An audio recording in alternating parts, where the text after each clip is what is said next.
step in the real world, especially your workplace, you face a bad working environment such as workplace bullying, gossiping among coworkers, corruption here and there, and even favoritism, do you really think you can survive in this toxic environment without finding a solution? Well, the behavior that I stated just now is known as workplace deviant behavior, and it is defined by Robinson and Bennett as any voluntary behavior that violates the organizational norms, and by doing so, it can threaten the well-being of the individual and the organizational itself. Well, let's take a look in a bigger context such as Corruption Perception Index (CPI), where the whole world measured the level of corruption in each country using this index. And guess what?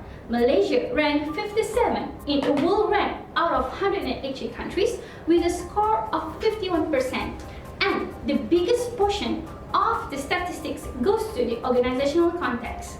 Now, let's take a look what is in the news, what's happening around us. This year, in March, the most recent one, a civil servant and a director were remanded in corruption cases. Last year, 467 public servants were detained due to bribery. Do we really want to work in an organization that feels with workplace deviance? The answer must be a big no, right? So this is the crucial part of my PhD thesis.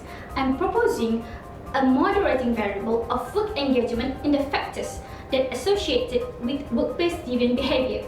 The role of the work engagement as a moderator is to modify the strength of the established relationship with workplace deviant behavior. For example, we have an established negative relationship between job satisfaction and workplace deviant behavior. Hence, the presence of work engagement will strengthen the magnitude of the established relationship. In other words, let's say I'm an employee at organization A. I'm so satisfied with my job, and hence the tendency of me to act deviant at the workplace is low because I feel like the organization treats me well, give me reasonable salary, off days, and take care of my well-being. And if the organization applies work engagement in their organizational norms, the tendency of me to act deviant will be extremely lower than before, because not just I feel satisfied with what organization gives me, but also I feel happier and positive as I get engaged to my work, and I know my work is my duty. I'm aware of my responsibility that I hold, and I have the sense of belongingness towards the organization. With this, now we know one of the solutions to inhibit workplace deviant behavior is to implement work engagement culture in the organization norms. It looks simple, but we always overlook the basic things in life.